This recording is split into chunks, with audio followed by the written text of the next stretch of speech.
আজরাইল সে 24 ঘন্টা ব্যস্ত। একবার এক মাখন একবার 1 গ্রাম যদি 40 কবর ভিতরে 40টা মুর্দার দে, একই টাইমে যদি মুনকার নকির আসে, একই টাইমে যদি প্রশ্ন করে, একই টাইমে নবী 40টা কবরও থাকবো কেমনে? প্রশ্ন তার উত্তর দিবেন ব্রিজের উপর থেকে একটা খাদের মধ্যে 40 জন মানুষ লইয়া বাসটা ফিরে গেছে গা, পানির তলে ফিরে একবারে মরে গেছে গা, এক আজরাইল ওতলা রূহ কবজ করলো কেমনে? আল্লাহর কুদরত বোঝা বড় কঠিন। এত বিশাল বড় আজরাইল মাখনিয়া মানিক মিয়ার ঘরে কেমনে ঢুকলো কেউ টের পাইল না। অথচ আমি যখন শানটা টান দিছি সব মুখের মধ্যে কিলকিল করে হাসি মারছে, মনে হয় যেন আমি তামসা করার জন্য মাখনিয়াতে আইছি। আমি বুঝাইতে চাইলাম সব মানুষ তার পাশে বসা, কোন পাকে আজরাইল মানিক মিয়া রুহুটার সার্জারি কইরা লইয়া গেছে, একটা মানুষও সেকেন্ডের জন্য টের পায় না।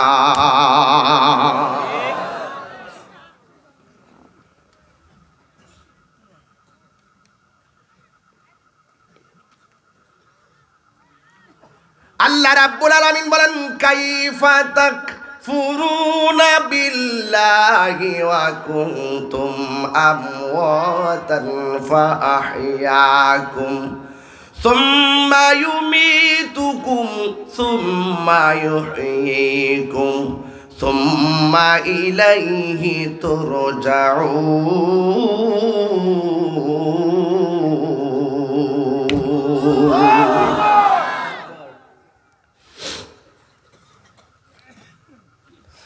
আল্লাহ রাব্বুল আলামিন বলেন তোমরা কিভাবে আমি রবকে অস্বীকার করবে? হায়রে তোমরা ছিলে মুর্দা, জবান খুলে কোন জীবন দিয়েছে কে?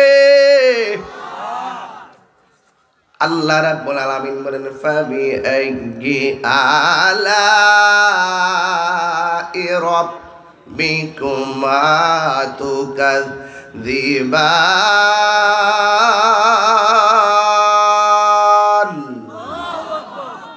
কোরআন পড়লে খারাপ লাগে,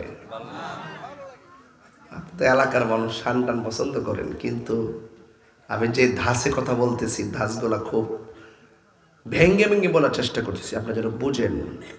হাতের চামড়াটা আছে না, এটা যদি এদিকে দিত, এই চামড়াটা যদি এদিকে দিত, এই চামড়াটা এদিকে থাকলে গরম ধরতে পারতাম না। পায়ের উপরের চামড়াটা যদি নিচ দিয়ে দিত, নিচেরটা উপরে দিত, তাহলে কংক্রিটের মধ্যে বালুর মধ্যে আমরা হাঁটতে পারতাম না। আপনি কি মনে করতেন চোখের ভিতরে যে এই যে পশমগুলো এইগুলো দিছে, এগুলো এমনি দিছে? ওরে বাপরে বাপ, আল্লাহর কুদরত কত কঠিন। একটা কিছু লাগবার আগে এই পাতিটা আপনাকে সতর্ক করে দেয়। ওই যে পলক তো পলকে চোখ ঘুরাই ফেলায়। আল্লাহু আকবার।